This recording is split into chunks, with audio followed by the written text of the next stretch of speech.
কারবালার আলোচনা কিন্তু হচ্ছে। মুহররম মাসের কিন্তু আলোচনা আমি আরো বলেছিলাম যে শুধু কারবালার ইতিহাসই না, বরং আরো 16টা ঘটনা আছে। জোরে বলেন ঠিক কিনা? এর ভিতরে কয়টা ঘটনা বলছি? যেরকম প্রথম সপ্তাহে বলা হয়েছিল যে মানুষ সৃষ্টি। জোরে বলেন ঠিক কিনা? পরে তো যাই কইবেন না হুজুরে মুহররমে আলোচনাই করে নাই। যেগুলা কয় ওরা কাহাম্মক, বোঝে না কোন কিছু। ভালো করে বুঝেন। প্রথম সপ্তাহে মুহররম মানুষ তৈরি হয়েছে এই 10ই মুহররম, এই প্রথম সপ্তাহে আলোচনা হয়েছে। পরের সপ্তাহে আলোচনা হয়েছে হযরত ইউনূস আলাইহিস সালামের। জোরে বলেন ঠিক কিনা?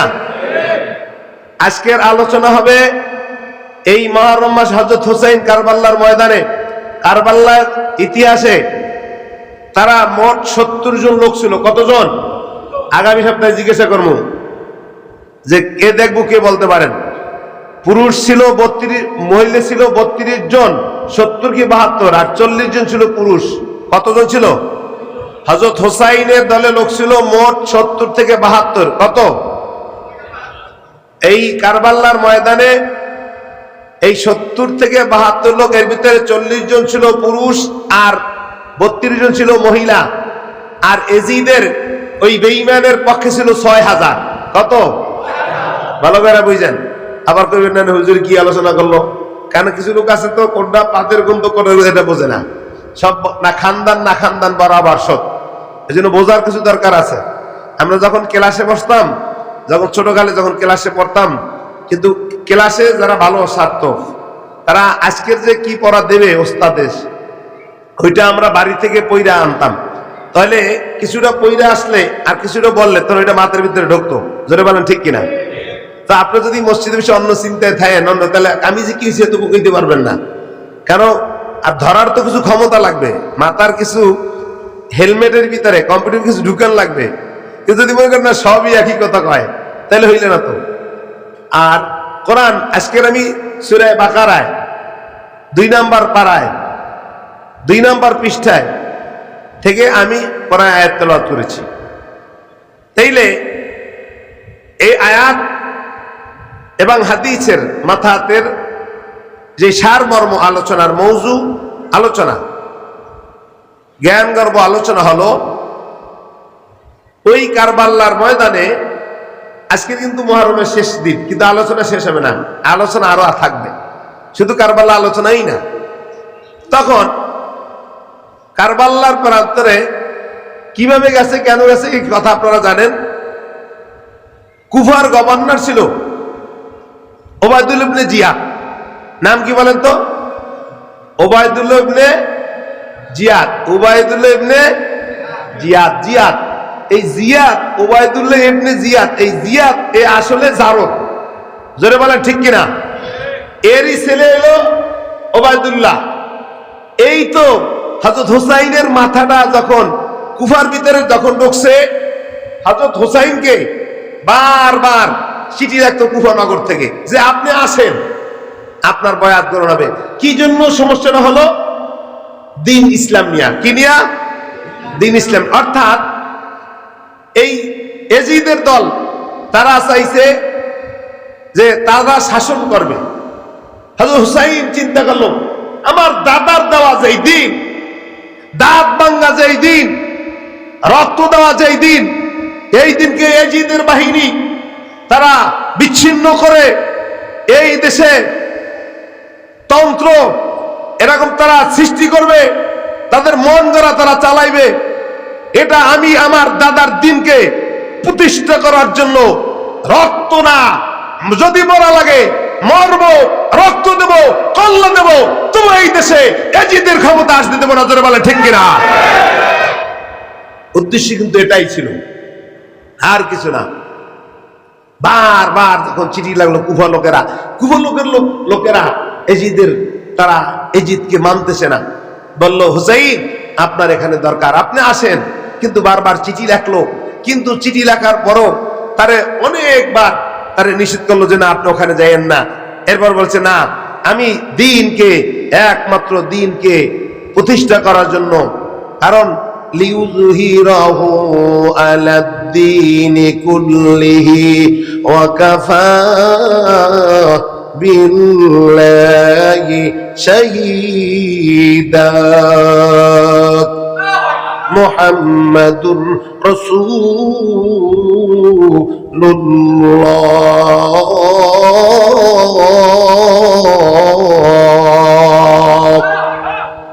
একমাত্র হুসাইন অন্য কোনো আশা ছিল না, অন্য কোনো নেয়ার ছিল না যে আমি ওখানের গভর্নর হব, আমি ওখানে প্রধানমন্ত্রী হব, আমার কথায় সব চলবে, এটা না। একমাত্র উদ্দেশ্যই ছিল আমার দাদার দেওয়া দিনকে কেউ বিচ্ছিন্ন করবে, আমার দাদার রক্তমাখা দিনকে, আমার নানার রক্তমাখা দিনকে কেউ ছিনিমিনি করবে, আমি হুসাইন, শুধু আমি হুসাইন এই দাদার দিনকে প্রতিষ্ঠা করার জন্য যদি শহীদ হওয়া লাগে। যদিও বারবার কুফার লোকেরা চিঠি লিখেছে, হুজুর আপনি আসেন আপনার দরকারেরা দেখার জন্য। হযরত হুসাইন তার চাচাতো ভাইরে ওখানে মুসলিম ইবনে আকিল রে প্রেরণ করেছিল, যাও এলাকায় ঢুকে দেখো কি অবস্থা। ওই এলাকার লোকেরা আসলে কি আমার ভক্ত না আসলে আমার জন্য তারা ভক্ত না। কিন্তু যাওয়ার পরই এই মুসলিম ইবনে আকিল যখন ওই কুফা নগরে ঢুকছে, এজিদের লোকেরা খবর পায়া মুসলিম ইবনে আকিলরে আটকাই দিয়েছে। আল্লাহু আকবার বলে। ভাইরা আমার, বন্ধুরা আমার, দ্বীনকে প্রতিষ্ঠা করার জন্য, দ্বীনকে জয় করার জন্য, এই দ্বীন তো কিয়ামত পর্যন্ত থাকবে। কিয়ামত পর্যন্ত যত নাস্তিক মুরতাদ কোরআনের বিরুদ্ধে কথা বলার জন্য লোক থাকবে, কাফের থাকবে, বেঈমান থাকবে, সন্ত্রাস থাকবে, কিন্তু কোরআন ঠিকই থাকবে, কোরআনওয়ালা ঠিকই থাকবে, টুপিওয়ালা ঠিকই থাকবে, নামাজওয়ালা এই দেশে থাকবে। তোর এখন ঠিক কিনা? কুফার ভিতরে যখন মুসলিম ইবনে আকিল ঢুকলো, কিন্তু খবর পাইলে এটা হুসাইনের লোক। এদিকে মুসলিম ইবনে আকিল হযরত হুসাইনের চাচাতো ভাই চিঠি লিখলো, না না তোমার এখানে আনা দরকার নাই। কিন্তু চিঠি বাহক যে সেও ছিল এজিদের লোক, চিঠিটার মক্কার ভিতরে মদিনার ভিতরে হুসাইনের কাছে আর পাঠায় নাই। কিন্তু হযরত হুসাইন 40 জন পুরুষ এবং 32 জন মহিলা নিয়ে কাফেলা নিয়ে রওনা কুফার ভিতরে ঢুকবে।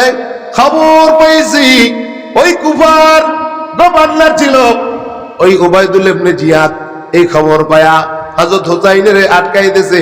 হুসাইন ডাক দিয়া কয়, আমি তো আসলে তোমাদের সাথে যুদ্ধ করার জন্য আসি নাই, এজিদ বাহিনীর কাছে খবরটা পৌঁছে গেছে, হুসাইনের দলবল সব আটকে দিয়েছি কুফার ভিতরে, আপনি তাড়াতাড়ি চলে আসেন। শুধু আপনি না, বরং সৈন্য পাঠান।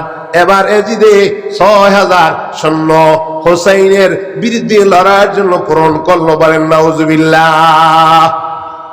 মূল আলোচনাগুলা করে যাচ্ছি, সময় কম, এর ভিতরে সম্পূর্ণ আলোচনা করা সম্ভব না। ভাইরা আমার, বন্ধুরা আমার, আসলো সকাল হয়ে গেল, তারা ওখানে ছিল কুফার ভিতরে। ফজরের নামাজের পর থেকে যুদ্ধ শুরু হলো, জোহরের আজানের আগেই যুদ্ধ শেষ। 40 জন বাহিনী এই রাতের বেলায় যখন খবর পাইল, হযরত হুসাইন বলতেছে তার সাথীদেরকে যে দেখো অবস্থা বড় খারাপ, আমাদেরকে আটকে ফেলছে, আর যাওয়ার কোনো কায়দা নাই। 3টা শর্ত বলেছিল হযরত হুসাইন, যেহেতু আমাদেরকে ছাইড়ে দাও, আমরা চলে যাই, তাহলে আমরা এজিদের কাছে যাই, আমরা তো আসলে যুদ্ধ করার জন্য আসি নাই, তাহলে আমরা ফুরাত নদীর কিনারে তাঁবুটা নেয়া ওখানে আমরা বসবাস করি, আমরা তো আসলে মারার জন্য আসি নাই। কিন্তু ওরা কোনো কথা তাদের কথা কানে গ্রহণই করে নাই, কর্ণপাত করে নাই, বরং তারা উল্টা সিদ্ধান্ত করলো। হযরত হুসাইন সব সাথীদেরকে বলল, দেখো সাথীরা, তোমরা থাইকো না, তোমরা চলে যাও, কারণ তোমরা যার যার অবস্থায় চলে যাও, আমি এখানে থাকি আমার নানার দিনকে জয় করার জন্য। লিউযহিরাহু আলা দ্বীনি ওয়া কাফা বিল্লাহি শাহীদা।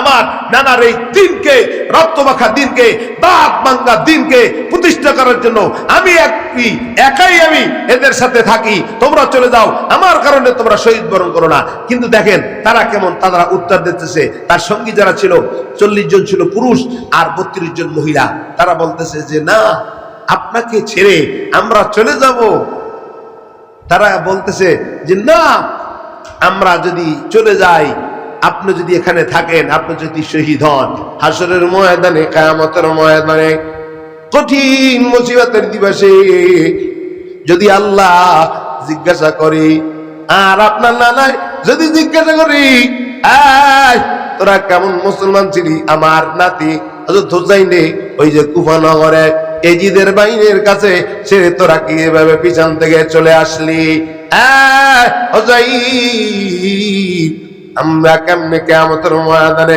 আল্লাহর সামনে জবাব দেব, আমরা কিভাবে জবাব দেব? এই জন্য আমরা যাব না। যদি দ্বীনকে প্রতিষ্ঠা করার জন্য, দ্বীন জয় করার জন্য যদি মরতে হয়, শহীদ বরণ করতে হয়, আপনার সাথেও আমরা শহীদ হওয়ার জন্য তৈরি। আল্লাহু আকবার। ভাইরা আমার, বন্ধুরা আমার,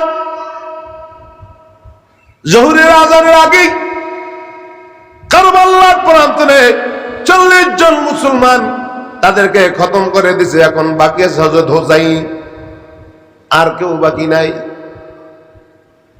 হযরত হুসাইন তাবুর ভিতরে মহিলারা ছিল, তারা হলো আয়াল ছিল, নবীর আওলাদেরা ছিল। হযরত হুসাইন ওই তাবুর কিনারায় যায় কান্নার আওয়াজ দিয়া বলে, বিবি, তার ছোট বাচ্চাও তার বিবির কোলে আছে, ছোট বাচ্চা কোলে, আলিয়াসগার তার কোলের ভিতরে ছিল। হযরত হুসাইন লাগ দিয়া কয়, বিবি বিদায় দাও। তাবুর থেকে আবার, হুসাইন তুমি যুদ্ধে যাইবা, বিদায় দেব, কোনো সমস্যা নাই, কিন্তু আমাদের কথা আছে। বলে কি কথা? বলে দেখো, আমার বুকে দুধ নাই, পানি নাই, খানা নাই, ছোট বাচ্চা কলিজার টুকরা পানির জন্য কেমন করে। যাও ওই এজিদের বাহিনীর কাছে যায়া দেখ একটু ছোট বাচ্চার একটু পানি দেয় কিনা। হযরত হুসাইন ছোট বাচ্চা আলিয়াসগারে কোলে নিয়া এজিদের কাছে গেছে, এজিদের লোকের কাছে গেছে। বলে ফুরাত নদীর ভিতরে এত পানি, এই দেখ আমার, এটা তো নবীর আওলাদ, এই ছোট বাচ্চা, এ পানি বাগর চলে যায়, একটু পানি দে, পানির ব্যবস্থা করে দেয়। বরং এজিদ বাহিনী পানি তো দেয় না, দূর থেকে এমন একটা বলগম নিক্ষেপ করেছে, তীর মারছে, আলিয়াসগারের বুকের উপরে ঢুইকা এ পাশ থেকে অন্য দিকে চলে যায়, রক্ত পড়তেছি। হযরত হুসাইন বাচ্চারা নিয়া বিবির কিনারা তাবুর কাছে বলে, ধরো তোমার সন্তান, আর পানি চাইবে না, জন্মের মতো পানি খতম হয়ে গেছে, বাচ্চা ধরো, কিয়ামতের ময়দানে দেখা হবে। হযরত হুসাইন আবার ওই যে ঘোড়ার উপরে উইটা আবার রওনা এজিদের বাহিনীর কাছে গেছে। এজিদ বাহিনী চারপাশ থেকে গুলি মারতেছে, চারপাশ থেকে এজিদ বাহিনী তীর মারতেছে, বলগম মারতেছে। হযরত হুসাইন ডাক দিয়া কয়, একটু থামো, এই তোরা থাম, তোরা কি জানো না আমি কি নবীর আওলাদ না? তোরা জানো না আমি কি মা ফাতেমার সন্তান না? তোমরা কি জানো না আমি কি আলীর সন্তান না? জানো না আমার নানা মুহাম্মদ, আমি কি নানার নাতি না? কেমনে আঘাত করে একটু কি মায়া হয় না? পানি চাইলো, পানি দিল না। এরপরে হযরত হুসাইন দূরে যে একটু পানি হাতে নিল, হাতে পানি নেওয়ার পরে হাতের ভিতরে পানি নিয়ে বলে, পানি পান করবে, কলিজাটা ফেটে যায়, পানি পান করবে। এমন সময় হযরত হুসাইন বলে, এই পানির জন্য আমার কলিজার টুকরার সন্তান একটু আগে আমার হাতে জীবন দিয়েছে, এই পানি আমি কেমনে খাই? 40 জন আমার সতী সাঙ্গী ছিল, তারাও পানি বগর চলে গেছে, এই পানি আমি খাবো না। হযরত হুসাইন সামনে আগাচ্ছি, চাই রোববার থেকে বলগম মারতেছে, তীর মারতেছি। হযরত হুসাইনের মাথাটা আলাদা হয়ে গেছে। আল্লাহু আকবার। ভাইরা আমার, বন্ধুরা আমার, নবীর আওলাদ হযরত হুসাইন। এবার কি হলো ঘটনাটা? অনেক হৃদয় বিরকর ঘটনাটা। হযরত হুসাইনের মাথাটা নিয়া ওই যে এজিদের লোকেরা ওবায়দুল বিন জিয়াদের কাছে গেছে, একটা থালের ভিতরে নিয়া, দেখো এই হযরত হুসাইনের মাথাটা নিয়ে আসছি। হযরত হুসাইনের মাথাটা সামনে আনার পরে ওবায়দুল বিন জিয়াদ, এই জারদ সন্তান, মনে করেন তার জারদ সন্তান ছিল, এইটা নবীর আওলাদ। হযরত হুসাইন এমন কষ্ট দেওয়া শুরু করছি, হযরত হুসাইনের মাথাটা পাও দিয়া ধাক্কা দিতেছে, লাঠি দিয়া ঠোঁটের উপরে আঘাত করতেছে। এক সাহাবী খবর পাইছে হযরত যায়েদ ইবনে আরকাম রাদিয়াল্লাহু তাআলা আনহু খবর পাইছে হযরত হুসাইনের মাথাটা আলাদা করছে, লাঠি বর দিয়ে 80 বছর বয়স সাহাবী আইয়া জিয়াদের ডাক দিয়া কয়, জিয়াদ, ওবায়দুল ইবনে জিয়াদ, বদমাশ, তুই কি করতেছো জানো? কার ঠোঁটের ভিতরে তুই লাঠি আঘাত করতেছ? আমার জীবদ্দশা আমি দেখেছি মায়ার নবী বিশ্বনবী পয়গম্বর 1000-এর উপরও হযরত হুসাইনের ঠোঁটে চুম্বন খেয়েছে। আল্লাহু আকবার বলি। তোর বড় সাহস। আবু ওবায়দুল ইবনে জিয়াদ ডাক দিয়া কয়, এই যায়েদ, তুই 80 বছর বুড়া সাহাবী, যদি তুই বুড়া না হইতি তোরে এখন খতম করে দিতাম।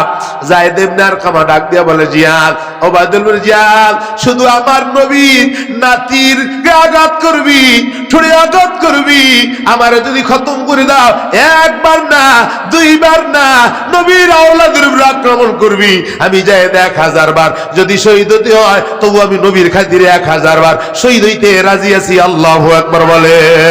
ভাইরা আমার, বন্ধুরা আমার, ওবায়দুল ইবনে জিয়াদ এবার সবারে জানাই দিল, এই মাথাটা কুয়ানগরে গলিতে গলিতে ঘুরাও। আল্লাহু আকবার বলে। আর জানায়া দাও, যারা এজিদের পক্ষে কথা বলবে না তাদের এমন পরিস্থিতি হবে। ভাইরা আমার, বন্ধুরা আমার, সবাই তো এজিদের পক্ষে না, কেউ তো হযরত হুসাইনের পক্ষেও লোকেরা ছিল। জোরে বলেন ঠিক কিনা? লা ইলাহা, জোরে, লা ইলাহা ইল্লাল্লাহ,